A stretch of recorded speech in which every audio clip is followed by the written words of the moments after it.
If you wanna get with me, there's some things you gotta know. I like my beats fast and my bass down low. Bass down low. Bass down low. I like my beats fast and my bass down. If you wanna get with me, there's some things you gotta know. I like my beats fast. If you wanna get with me, there's some things you gotta know. I like my beats fast and my bass down low. Bass down low. Bass down low. I like my beats fast and my bass down low. Come on.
level. 9 Circles levels. You either love them or you hate them. The original level was huge when it released because to this day, it is one of the best looking 1.9 levels. However, not everybody sees it that way. Circles levels have had their reputation plummet, especially around Update 2.0, and nowadays, a large amount of people kinda just don't like them. This is due to the fact that lots of levels took inspiration from 9 Circles, and in some cases, directly copied from it. Now, I personally think this reputation is undeserved, as there are a ton of really good 9 Circles levels out there. However, that's not what this video is about. The bad reputation existed for a reason, as there were some very bad levels within the 9 Circles trend, and that's what I want to talk about today. I would like to discuss bad 9 Circles levels. A quick note. I will not be discussing Extreme Demons, as I have no understanding of those levels' gameplay and cannot properly discuss them. That being said, yes, Seciov Circles is probably the worst Circles level,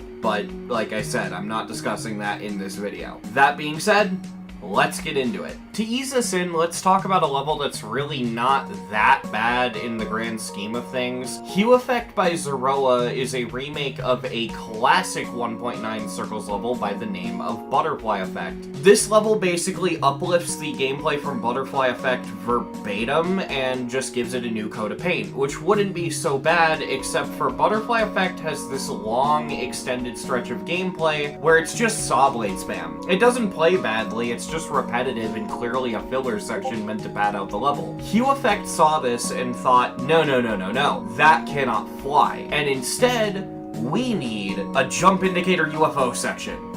Yeah, that'll solve all our problems. That's exactly what we need. The most boring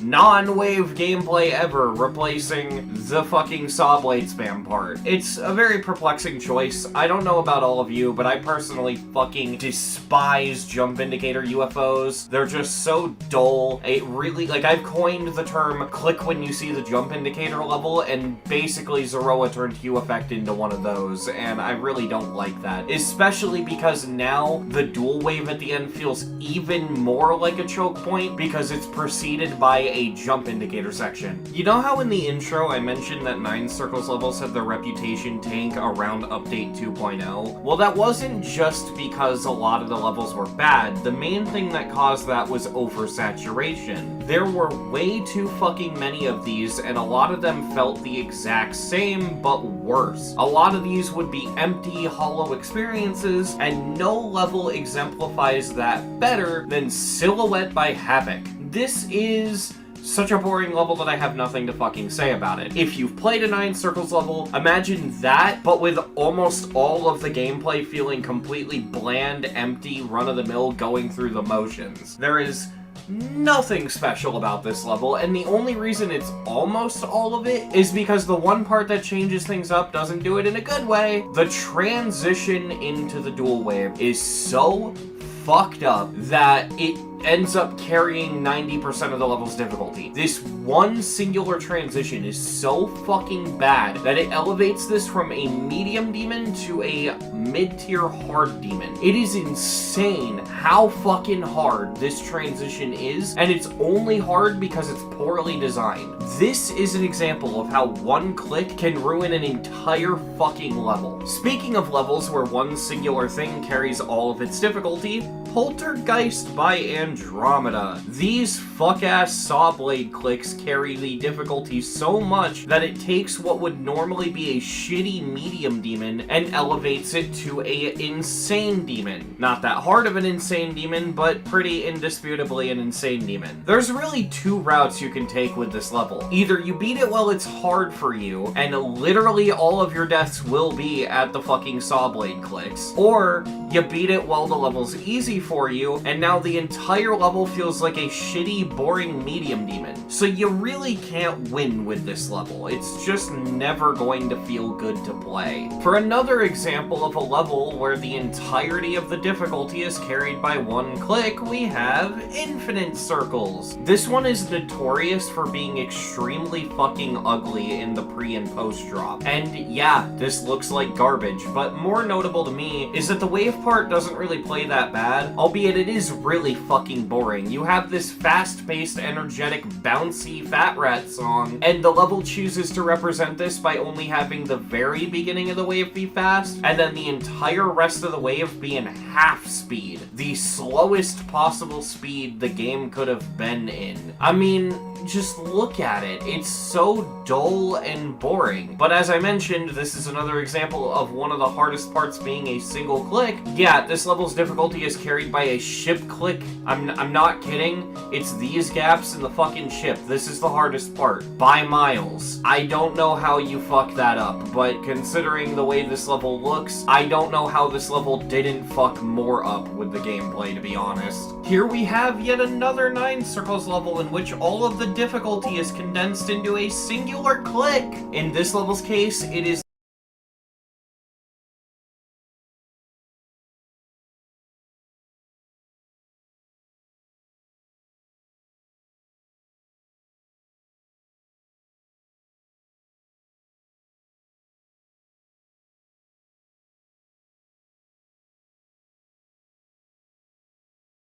click of the level. You have to do it within like half a second of the level starting. There's glow covering up where the player is when the level starts, and so what you have to do is this blind click that feels nearly frame perfect. Cool, I guess. The funniest part is if you remove this one singular click, you'd actually have a pretty decent level. I don't have issues with literally any other part of the level. It is just this click, but you would be surprised just how awful this click makes the entire rest of the level. Sine Labs by Dorami used to be a really good 9 circles level, focusing a lot on click sync and having some very unique gameplay for 1.9. Unfortunately, Dorami decided to get his grubby little hands on the editor years later and update the level with a buff date. This ruined the level. Just straight up. The update changed a lot of things, but the main 2 things that are a huge problem with this update are this click with the yellow portal in this section that turns this from a legitimately fun section to a weird click sync part where you can't really rely on the visuals at all and you have to micro-click everything. And then there's the last 2 clicks in the wave. The hardest part of the level is the last 2 clicks of the wave. By miles. If you actually go for this level and try to beat it, grinding it gets to a point where it's literally just dying to the last 2 clicks of the wave over and over again, and that's all this level becomes. It's so unfun. I cannot fathom updating a level to be this. Why would you ruin your own level? And Dorami has an entire fucking video on his channel of him just creating the update. It's so infuriating to watch. It's like watching somebody destroy their own art. I really don't like this one. This is such a bad update. On the topic of bad updates, we have Rubenia. This is a level that I personally stand getting rated because its deco looks fucking insane. This level looks really good. However, what I did not know is after it actually did end up getting rated, everyone hated playing it. I personally can't vouch for this. I have no idea how well the level plays, but honestly, even if common opinion is wrong, that doesn't really matter considering what my point is here. Everyone hated playing it, but despite that, there was a saving grace for the people who hated playing it. Even if you hated playing it, you could get a modicum of enjoyment out of the many skips the level had. This level was loaded with skips, and they did boost the enjoyment for a lot of people, at least a little bit. They made the level a little bit more fun. The creator of the level saw this and said, "People having fun? No, no, no, no, we can't have that. No having fun. Have that. No having fun in my 9 circles level," and so he updated the level and removed all the skips, making this the least enjoyed Insane Demon in the entire fucking game. Would you believe it? There is a sequel to Infinite Circles. Infinite Circles V2. Who the fuck was asking for this and why does it exist? Perplexingly, this level, the easiest section is the ship by quite a bit, unless you're going for the coins. If you're going for the coins, the ship is still a massive difficulty spike compared to the rest of the level. Why?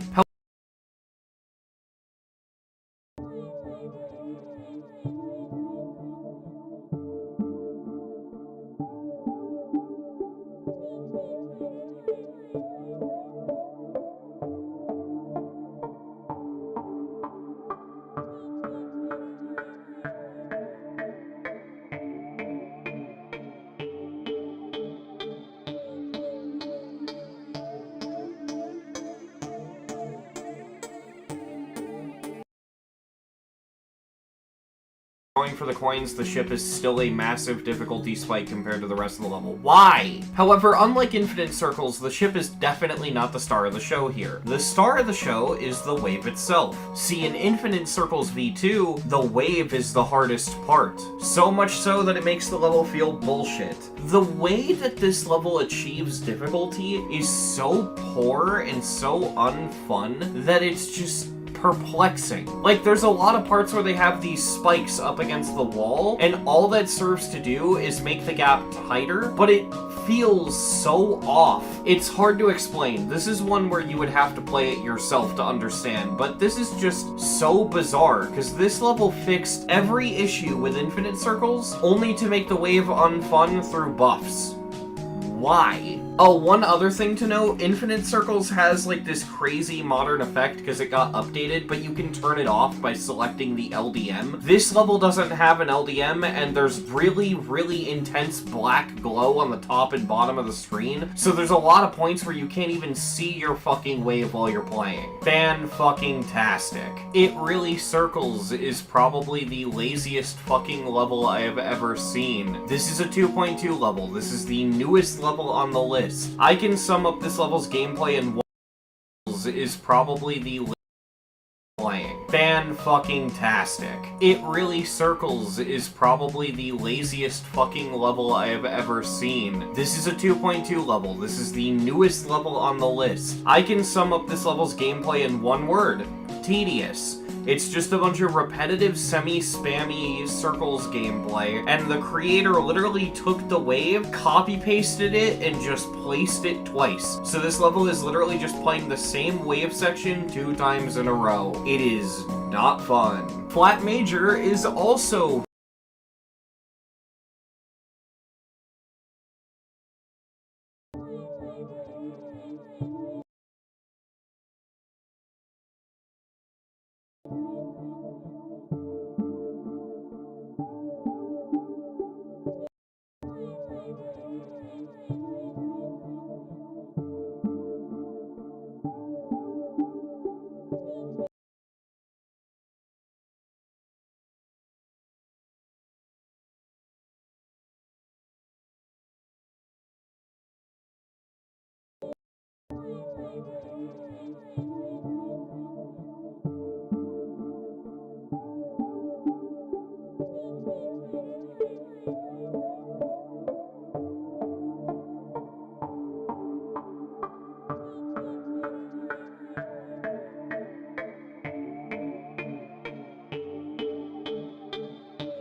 2 times in a row. It is not fun. Flat major is also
One of the strangest things about the channel Ben2FR is the way he designed his base.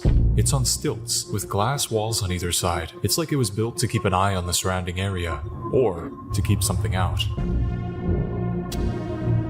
This channel and its 9 look at it for a moment, but continue on up and down stairs, right turns on right turns. This is until L starts breaking the walls and ceilings, just once for each. Once on a dead end, they break through to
Buy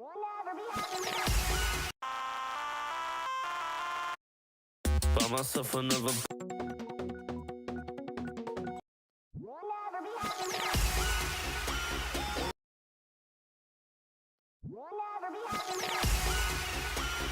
world around me can't contain it. The feeling just takes over me. Got me hooked and I'm addicted. You set me free.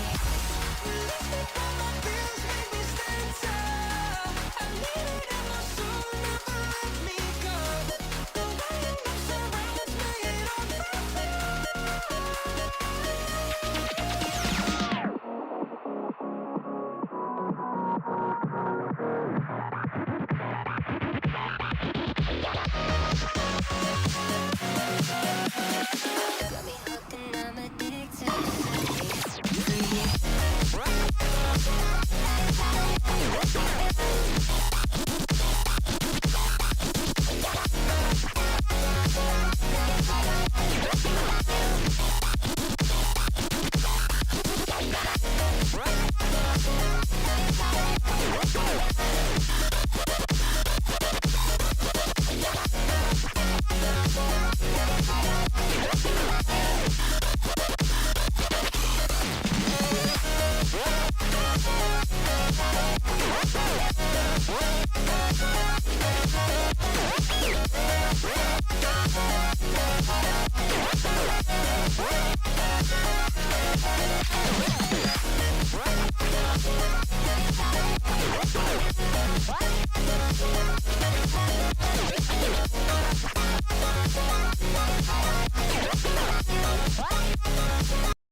We'll be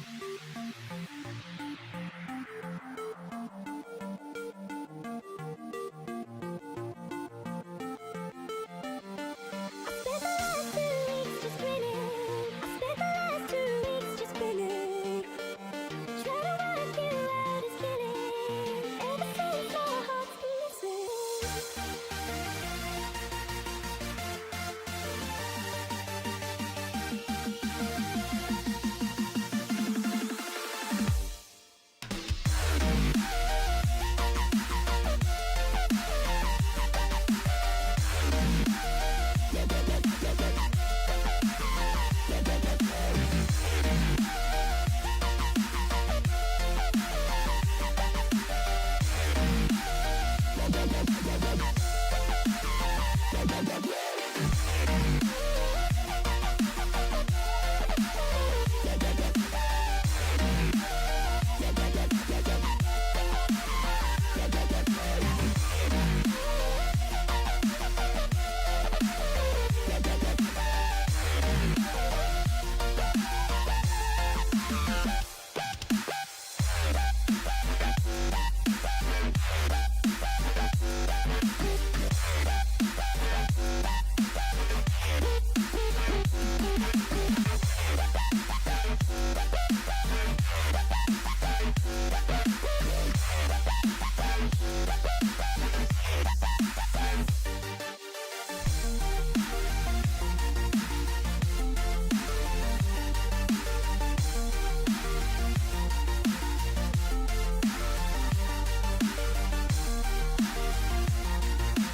Kyla here. Today I'm trying out Can of Wormholes, an upcoming puzzle game that just got onto my radar. Shout out to the dev for letting me access and make videos of the How much LSD should you give an elephant?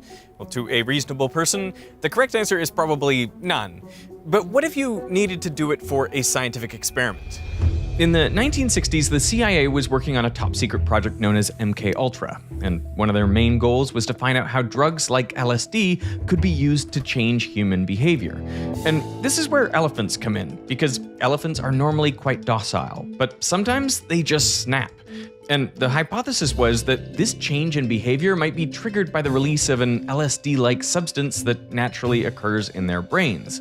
So if that's true, then administering LSD to a docile elephant might reproduce that behavior. So the real question was, how much LSD should you give an elephant so that the dose is large enough to cause a psychological reaction, but not so large that it causes harm? Well, the researchers didn't know. LSD had never been given to an animal that big. But they did know that the safe dose in cats was around 0.3 milligrams. Now, since an elephant has around 1,000 times the mass of a cat, they figured we'll give it 1,000 times the dose. They received approval to perform the experiment on Tusco, an Indian elephant at the Lincoln Park Zoo in Oklahoma.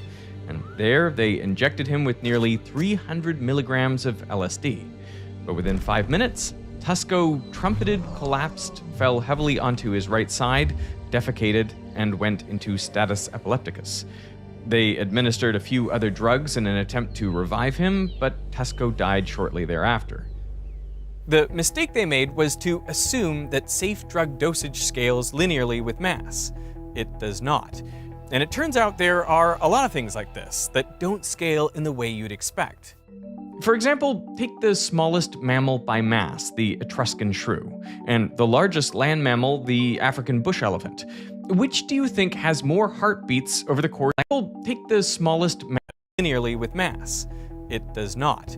And it turns out there are a lot of things like this that don't scale in the way you'd expect. For example, take the smallest mammal by mass, the Etruscan shrew, and the largest land mammal, the African bush elephant. Which do you think has more heartbeats over the course of its entire life?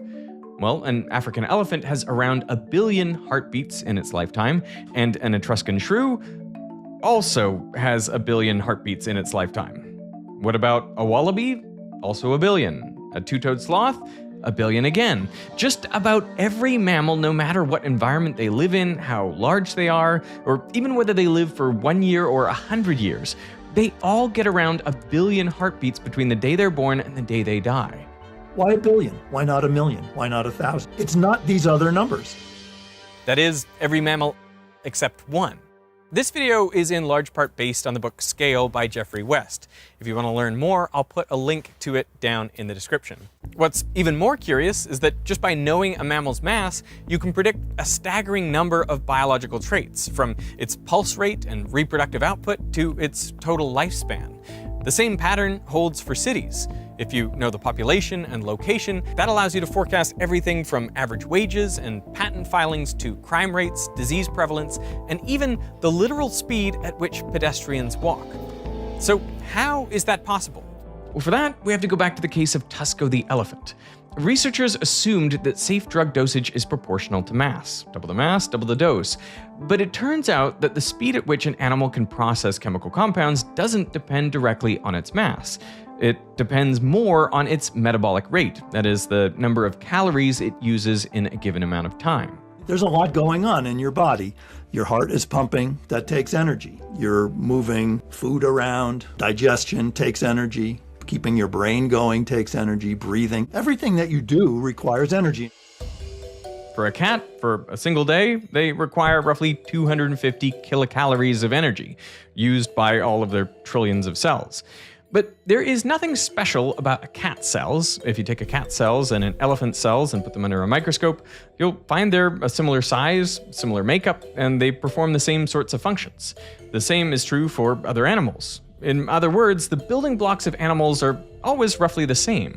So an elephant that has 1,000 times the mass has about 1,000 times as many cells. So you'd expect it would need 1,000 times as much energy, so 250,000 kilocalories per day. But that is where you run into problems.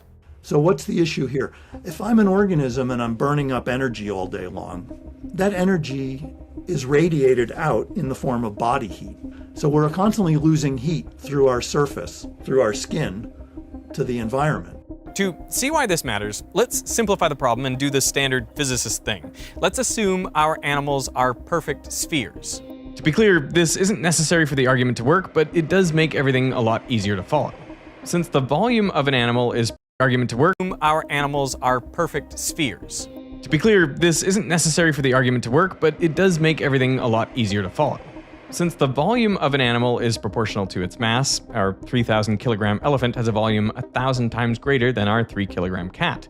So its radius must be 10 times larger. That's because volume is proportional to radius cubed. But surface area only grows as radius squared, so the elephant's surface area only increases by a factor of 100.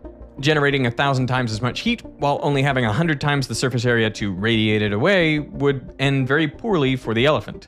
If this were the case, it would boil alive. So in 1838, French scientists proposed a different scaling law.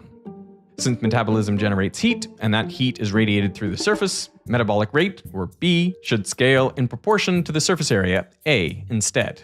This became known as the surface law. Now, we can rewrite this to see how metabolic rate scales as a function of mass. Surface area is proportional to radius squared, so we can swap that in.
So the first thing we're going to do is open up OBS Studio, and then right here under sources, you're going to right click, go to add, one of them sub count, click on up your YouTube dashboard and go over to the analytics tab. And on the right side of the screen, you should see a spot where you can see your live subscriber count. And this is built directly into YouTube Studio. And if you click see live count, you'll get a direct 100% accurate live subscriber count for your YouTube channel. Now what we can actually do is take this URL from our browser, copy it, and then paste it directly into OBS. Put it right here in the URL bar. And then for this next step to be a lot easier, I'm gonna change my width and my height to 1920 by 1080. And then once I've done that, just click OK. Now once we do that, we should see a login window in our browser source. Now, in order to see our live subscriber count, we have to log into our YouTube channel. So we need to actually interact with the browser source in order to type in our email address and password. So to do that, right click on live sub count and click interact. And now we can actually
known as the surface law. Now, we can rewrite this to see how metabolic rate scales as a function of mass. Surface area is, and that heat is radiated through the surface. Metabolic rate, or B, should scale in proportion to the surface area, A, instead. This became known as the surface law. Now, we can rewrite this to see how metabolic rate scales as a function of mass. Surface area is proportional to radius squared, so we can swap that in. And if mass is proportional to radius cubed, then radius must be proportional to mass to the 1/3. Plugging that in for R, we find that metabolic rate should scale with mass to the 2/3. Really familiar example would come from thinking about cooking. Maybe you want to make a big turkey for Thanksgiving. People commonly phrase it as, how long do I need per pound? But that, you realize, is linear thinking. The important thing is really the thickness of the bird or the roast, because the heat is coming in by conduction from the oven, and it's got to do thermal diffusion into the meat. The time for the diffusion will scale like the characteristic length, which in this case would be the thickness of the meat. It'll go like the dimension squared. Whereas volume of the meat is going to be like length cubed, and that's proportional to the weight of the bird or the roast. So when you put those things together, you'll get that the characteristic amount of time needed to cook the roast will go like its mass to the 2/3 power. So if I'm thinking about, cooking a roast that weighs twice as much as another roast, how much longer? Is that 2 to the 2/3 the time? Yeah, if you wanted to double the weight, then you only have to cook it about 60% longer, not 100% longer. Similarly, according to this scaling, an elephant that's 1,000 times as heavy as a cat should only burn 100 times as many calories, so 25,000 instead of 250,000. And the appropriate dose of LSD for Tusko would have been just 30 milligrams. These two wildly different predictions come from different assumptions about how metabolic rate scales as a function of mass. But notice in both cases, it's just proportional to mass raised to some power. These kinds of relationships are called power laws, and all power laws have a special property. If you take the logarithm of the x and y values, you get a straight line, and the slope of the line is equal to the exponent of the power law. This makes it easy to identify different types of power laws. If the slope is 1, that's just everyday linear scaling. If it's less than 1, like the surface law, that is called sublinear scaling. And if it's larger than 1, that is known as superlinear scaling. For nearly 100 years, biologists generally agreed that the 2/3 exponent of the surface law was the correct one for metabolic rate. But then, in 1932, Swiss biologist Max Kleiber decided to put it to the test. He took the metabolic rates of different animals, from a small dove at 150 grams to a large steer at 680,000 grams, and then he plotted them against their mass on a log-log plot. And as expected, all the data did fall on a straight line, but the slope wasn't 2/3. Instead, it was about 3/4. This became known as Kleiber's law. It implies that if you double an animal's mass, metabolic rate goes up by about 1.68, an increase of 68% instead of the 59%, which would be predicted by the 2/3 scaling law. So according to Kleiber's law, an elephant burns roughly 178 times as many calories as a cat, or about 45,000 kilocalories. And the actual LSD dose Tusko should have received was 53 milligrams, which is around a sixth of the dose the researchers gave him. So that explains the dosing catastrophe with Tusko the elephant. Kleiber's original work was based on a small dataset, primarily made up of mammals. But if you plot the data for a larger range of mammals, as well as for other animals like birds, reptiles, and fish, you find that they all follow roughly the same scaling relationship. Now, they don't all fit perfectly onto the same line because the base metabolic rate for warm-blooded animals is higher than for cold-blooded ones, but they all scale according to the same power law, mass raised to the 3/4. Some argue that this relationship expands all the way down to single cells and the molecular machines inside of them. If that's true, Kleiber's law governs life spanning more than 25 orders of magnitude. But then, mass raised to the blooded ones onto the same line because the base metabolic rate for warm-blooded animals is higher than for cold-blooded ones, but they all scale according to the same power law, mass raised to the 3/4.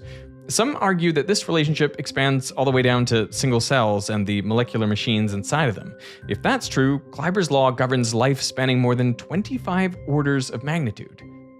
But then the question is, if An elephant has so many more cells, and each cell is a similar size to a cell in a smaller creature, and yet it's using proportionately less energy, like it's got a lower metabolic rate per pound or per kilo or per cell. That's really saying that those cells are functioning with much less energy. It's like there's some efficiency to being big, and it's hard to understand why. What is it that the cells are providing to each other, somehow cooperating in some way? I just put in my calculator 100 to the 3/4. So if you got an organism that's 100 times bigger, then according to this, only 31.6 times the metabolic rate. So it seems like a big savings. It's a massive improvement, right? It's a big savings. It's a biological fact, but people have been arguing now for a century what accounts for this 3/4. In the decades following Kleiber's observation, the mystery only deepened. Researchers discovered that brain size also roughly scales as mass to the 3/4, and so does an animal's growth rate and the amount of blood pumped per minute.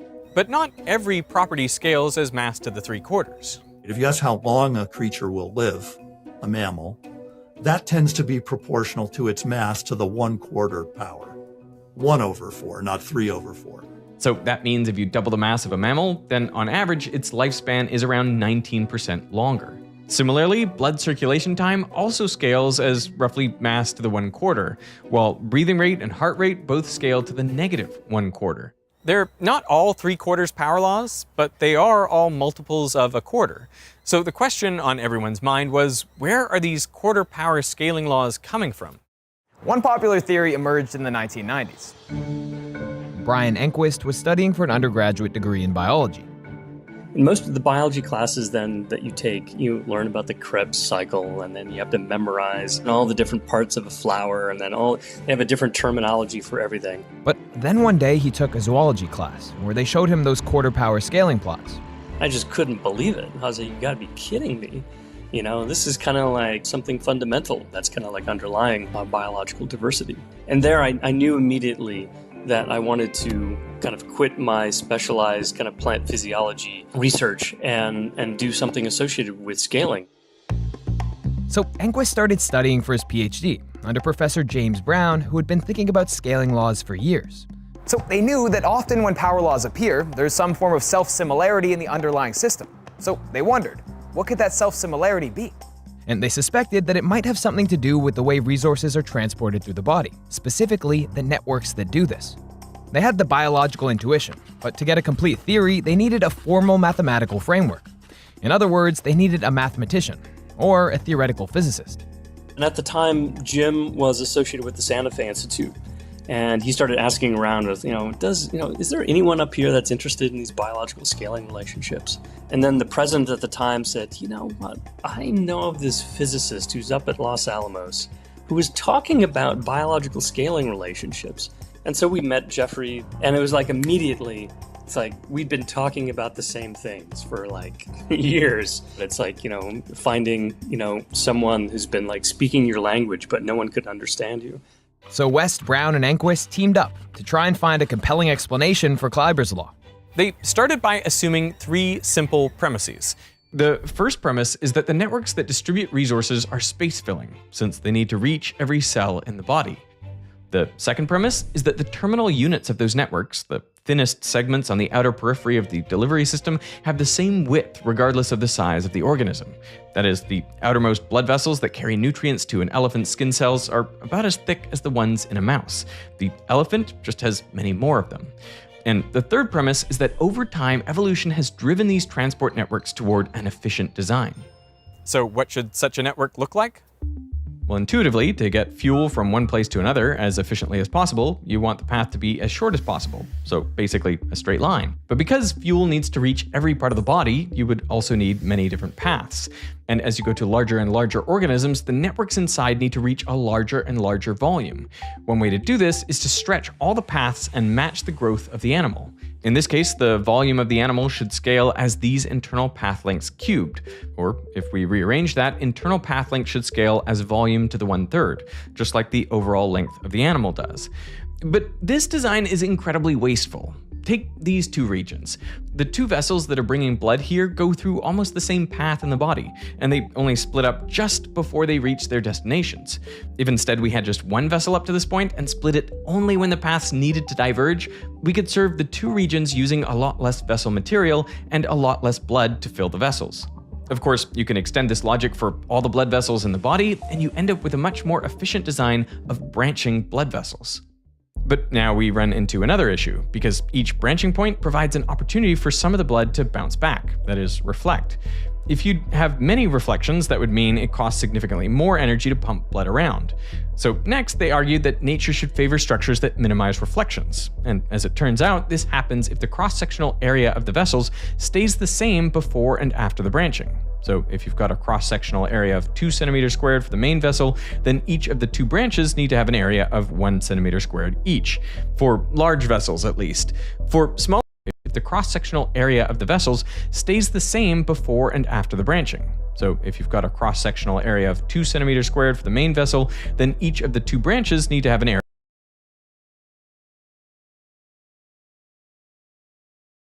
of 1 centimeter squared each, for large vessels at least. For smaller ones, daughter branches can be a bit thicker to allow blood to slow down and exchange resources with the tissue it's reaching. If you keep repeating this pattern across the network, you end up with this, a branching self-similar fractal. And if you look at the actual shape of the circulatory system, it has this geometry. So it seemed like they were onto something. But how do you get from this to quarter power scaling laws? Well, mathematician Felix Hausdorff discovered that self-similar fractals have an interesting property. Take a straight line segment. It's completely one-dimensional and not a fractal at all. Hausdorff assigned this line segment a value of 1.0. But now imagine adding a few bends. And more bends to those bends. If you keep doing this, the line becomes more and more fractal-like. Eventually, if you keep applying the right kind of contortions, that one-dimensional line segment fills up an entire region of the 2D plane. Hausdorff assigned these space-filling fractal curves a value of 2.0, corresponding to their dimensionality. The same ideas apply to a 2D surface. So think about a piece of paper, right? Two-dimensional. All then the fractal network is doing is crumpling up that sheet of paper, and it effectively fills a ball of volume. So you can now describe that sheet of paper as a sphere instead of a two-dimensional sheet of paper. Repeat the right pattern of folds at smaller and smaller scales, and a 2D surface fills more and more of a 3D volume. In the mathematical limit, it becomes space-filling, with a Hausdorff dimension of 3.0. Biologically, well, what does that mean? That enables an organism for a given size to pack in more of these metabolic surface areas than would be expected. And it's because of this fractal-like structure that enables you then to pack in and have all of these folds and convolutions and on top of each other to pack in an enormous amount of membrane surfaces. As a result, the Hausdorff dimension of the surface of the circulatory system is roughly 3, meaning its surface area doesn't scale as its length squared, but its length cubed. And since the metabolic rate hinges on how fast resources can be exchanged across the surface area, well, it must also scale like length cubed. But remember, West, Brown, and Enquist wanted to explain Kleiber's law, so they needed to know how metabolic rate scales with mass. Since every cell needs to be served by the network, this means that the volume around the network should be proportional to the animal's mass. And since volume is just surface area times length, and surface area is proportional to length cubed, that means both volume and mass must be proportional to length to the 4th, which can be rewritten to show that length is that the volume around the network should be proportional to the animal's mass. And since volume is just surface area times length, and surface area is proportional to length cubed, that means both volume and mass must be proportional to length to the 4th, which can be rewritten to show that length is proportional to mass raised to the 1/4. And if you plug that into the equation for the metabolic rate, you find that the metabolic rate must be proportional to mass to the 3/4. Exactly as Max Kleiber had found. West, Brown, and Enquist published their work in 1997, and it soon came to be known as WBE theory, after their initials. And the theory is quite rigid.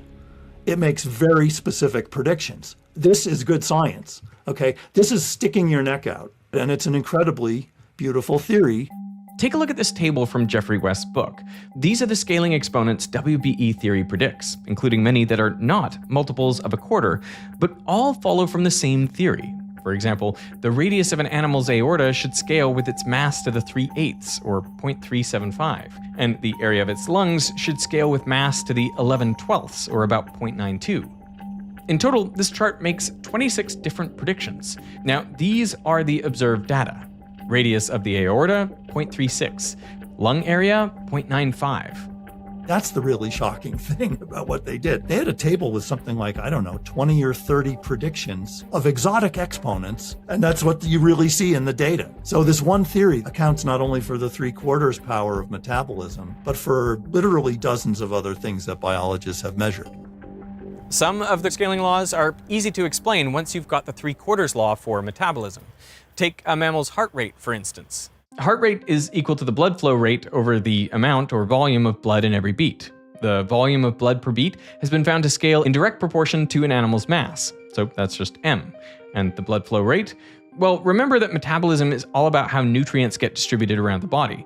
So most biologists agree metabolic rate and blood flow rate are directly proportional to one another. So heart rate should scale as metabolic rate over mass. Swapping in the scaling law Kleiber had found, that gives us m to the -1/4. Meaning bigger animals should have slower heartbeats than smaller ones, and this is exactly what we observe in nature. The world's smallest mammal, the Etruscan shrew, has an extraordinary heart rate of 1,200 beats per minute. That's 20 beats per second, whereas the biggest land mammal, the African bush elephant, has a typical heart rate of only 30 beats per minute. And we can do something similar for lifespan. One of the leading theories is that an animal's lifespan is based on the accumulation of metabolic damage. That is, as each chunk of tissue in an organism processes nutrients over time, this causes damage to accumulate. And that, over time, causes the animal to die. So the rate at which an animal accumulates damage is its metabolic rate per unit of mass, and its lifespan should be the inverse of that rate. If damage accumulates faster, it dies sooner. If it accumulates slower, it lives longer. So lifespan is proportional to m over b, or substituting in Kleiber's law, m to the 1/4. So lifespan should increase with mass, and you do see this in nature. A shrew only lives for 1 to 2 years in the wild, while the mighty African elephant can live up to 70 years. So if you're a small mammal, you have many heartbeats per minute, but you live a relatively short life. Conversely, if you're a larger mammal, your heart beats much slower and you live a lot longer. So it's the, live fast and burn out and, die young, right? Or spend it frugally and live a really long life. But you might have also noticed something else. Heart rate scales as b over m, so it equals b over m times some constant. And lifespan scales as m over b. They're inverses of each other. They scale in equal and opposite directions. Now, the total number of heartbeats in an animal's life is just the heart rate multiplied by the lifespan. So when you multiply these two terms, they cancel out, leaving you with just a constant. So that suggests that no matter what mammal you're talking about, it should have roughly the same number of heartbeats. You can find that number by just plugging in some examples. Let's start with the Etruscan shrew. The shrew's 1,200 beats per minute multiplied by a lifespan of around 1.5 years gives you around 950 million heartbeats in the course of the shrew's life. Meanwhile, an African elephant's 30 beats per minute multiplied by a lifespan of around 65 years gives you a little over 1 billion heartbeats. And we could keep going. The shrew's life. Meanwhile, an African elephant's 30 beats per minute multiplied by a lifespan of around 65 years gives you a little over 1 billion heartbeats. And we could keep going. But for nearly every mammal you look at, you keep landing at the same figure of around 1 billion heartbeats.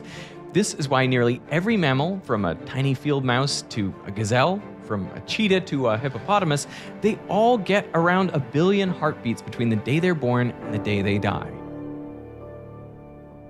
But there is one major outlier, one mammal that gets significantly more than 1 billion heartbeats, and that is us, humans. We are the lucky ones. 3 centuries ago, humans were much closer to the standard value of 1 billion heartbeats. But around the mid-1800s, germ theory and better sanitation methods became widespread, causing a stark decrease in the number of child mortalities and deaths from disease. So life expectancy began to climb up, and with it, the average number of heartbeats in a lifetime. If you look closely, you can also see some significant drops, like this 1918 dip from the Spanish flu pandemic, or over here, what appears to be the impact of the Second World War. But overall, the trend is clear.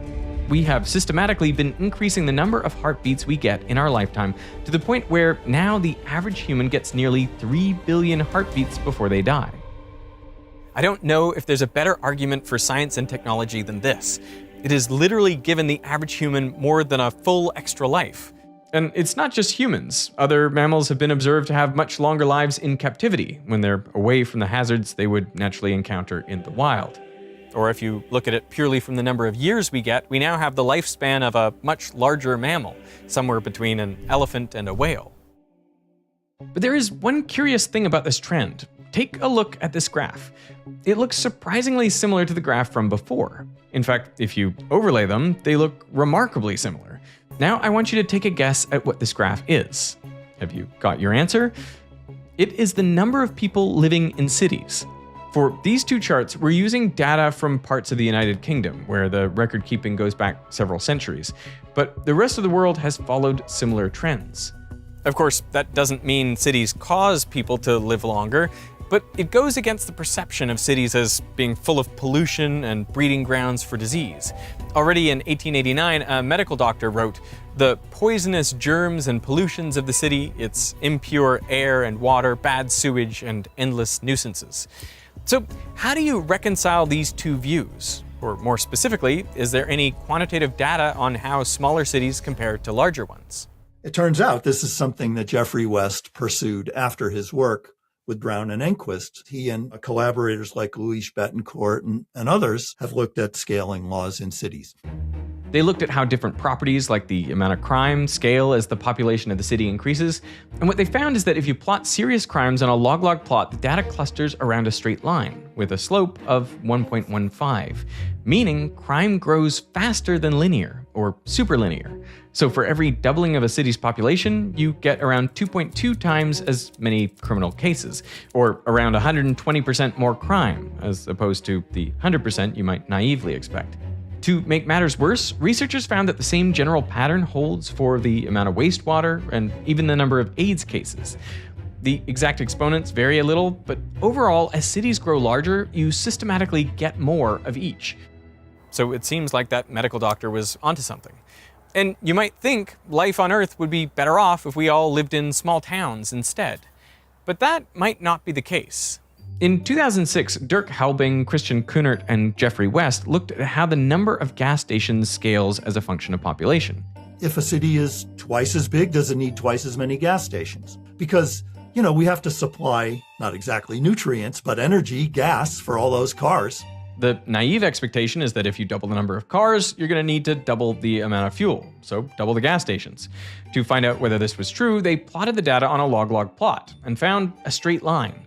But the exponent wasn't 1, it was about 0.8. This means that for every doubling, you only need around 74% more gas stations, which is a decent savings. The amount of roads and electrical cables also scale in roughly the same way. The rough figure that West gives in his book is that they all have scaling exponents of around 0.85. It is interesting that some of the things that we can share, like you can drive on the road, but so can I. When it's shared resources, yes, cities can be surprisingly green. The argument is that cities can be even greener than you might think, than living out in the middle of nowhere. But cities have even bigger benefits. Things like total wages, GDP, and the number of patents all scale superlinearly, with exponents that cluster somewhere around 1.15. Meaning that for every doubling in size, you get around 120% more of each. All of this becomes especially significant when you compare a small town of, say, 50,000 people to a city 100 times its size, because infrastructure needs only need to go up by a factor of about 50, while total wages, GDP, patents, and inventions, they all go up by a factor of 200. Unfortunately, disease and crime also go up by the same factor. Or look at it this way. On a per-person basis, you'd only need about half the infrastructure, while you get double all the socio-economic factors. So cities, far from being detrimental to the world, they might actually be one of our best inventions, and an indirect driver of a lot of scientific and technological progress. Perhaps this is also why people often say that life in the city feels faster. A feeling that seems justified because researchers looked at how fast people walk in cities of different sizes, and they found that people literally do walk faster in larger cities. That turns out to depend on city size. It's not just that the sidewalks are congested or not, it's just like the vibe gets people amped up. They move faster in cities. So the pace of life seems to be increasing, but that may come at a cost, because as one person put it, everything nowadays is ultra. Everything is being transcended continually in thought as well as in action. No one knows himself any longer. Young people are stirred up much too early in life and then carried away in the whirl of the times. Wealth and rapidity are what the world admires. Could it be that life is accelerating so fast that humans won't be able to keep up? Well, probably not, because this quote was written in 1825 by Wolfgang von Goethe. For the past 200 years, and probably longer, almost every generation has felt like life was accelerating.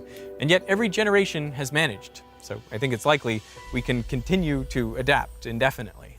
And as cities continue to grow in size, all of us will continue to reap the benefit of economies of scale, in much the same way that mammals benefit from being larger. But while WBE theory seems to predict where the exponents in biological scaling laws come from, for cities, there is no widely accepted explanatory theory yet. Trying to explain where those exponents of 0.85 and 1.15 come from is one of the big goals for theorists. Although, even WBE theory is not universally accepted. For one, the fact it predicts the right exponents doesn't necessarily mean the theory itself is correct. There are a few other theories that predict some of the same scaling exponents, and there are also some other critiques. There's a lot of discussion. It may look convincing, and personally, I tend to think it is very impressive. But I have very good colleagues like Peter Dodds at University of Vermont, and he thinks that a lot of the data analysis is either not done exactly right, or that the data are so noisy that you shouldn't really take this so seriously. And Dodds even argues that Kleiber's law itself might not be true. In the 1960s, there's a symposium on energy, metabolism, some name like this in animals, and at the end of it, they vote 29-0 that it's going to be 3/4, right? Because you got to set some rules. If you go back and look at the data, which no one is really doing anymore, right? The data does not work. Like, it doesn't work. This is a graph of metabolic rate as a function of mass, based on a study that looked at 391 species of mammals, much larger than Kleiber's range. And it looks like the 3/4 slope fits quite well. But this is just the top part of the chart, the biggest mammals. If you zoom out, you see that the rest of the mammals appear to fall in a line that's closer to 2/3. And in recent studies of bird metabolism, you also find a slope that appears closer to 2/3 than 3/4. Could it be that those French scientists from centuries ago were right? That metabolic rate really does just scale with surface area? Well, not so fast. For one, many recent studies of cold-blooded animals find slopes that are significantly higher than 2/3. The bigger problem is that measuring metabolic rates is difficult. It generally involves putting animals in a container and taking very precise measurements of their heat production or oxygen consumption, all while ensuring that the animal is in an unstressed, low-activity resting state. Unsurprisingly, this is particularly difficult to pull off with large animals. And as a result, many studies have found scaling exponents where the error bars include both 2/3 and 3/4. Today, the research community is split. Many uphold Kleiber's law in the 3/4 scaling, while others think it's 2/3. But a growing number suspect that there is no universal scaling exponent across all of life. In fact, it may very well be the case that the metabolic rate of larger mammals scales as their mass to the 3/4, while for smaller ones, it's their mass to the 2/3. It's like everything in science, that there are people arguing, and that's good.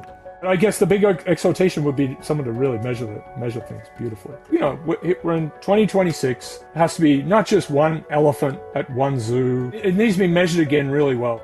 What everyone does agree on is that scaling laws are real. Life is not linear all the time. There are deals to be had. There's often in real life departures from proportionality, and you have to be aware of it.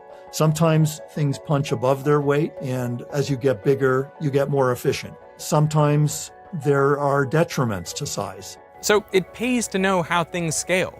Clearly, from an energy efficiency perspective, animals benefit from being larger. Similarly, all of us potentially stand to gain from having more people living in larger cities.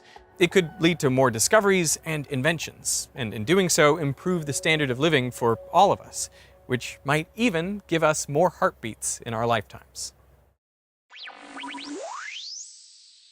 From the surface law to Kleiber's law to WBE theory, how metabolic rate scales with mass has been one of biology's biggest debates for centuries. By collecting better data and analyzing it carefully, there's a good chance that the next generation of researchers could be the ones to finally put this debate to rest. It could be one of you watching, or a student that you know.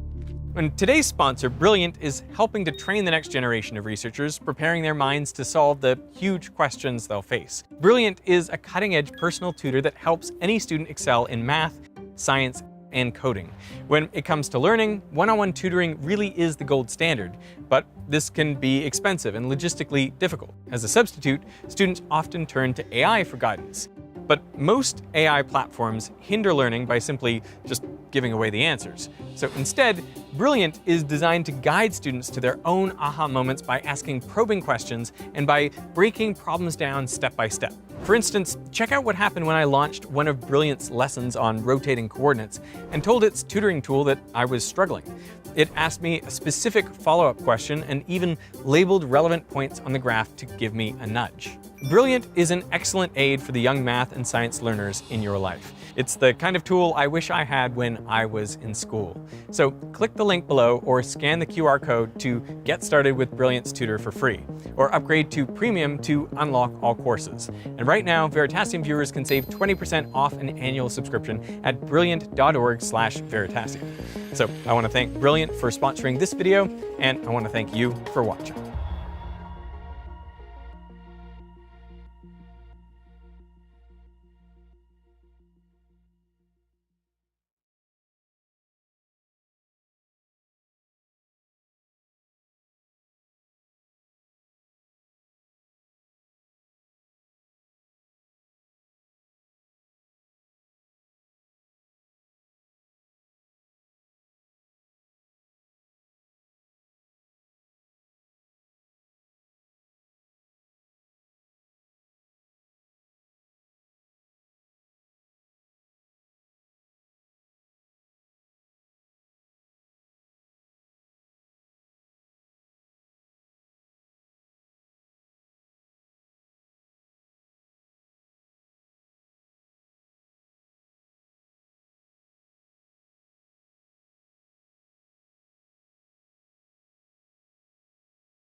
Bye.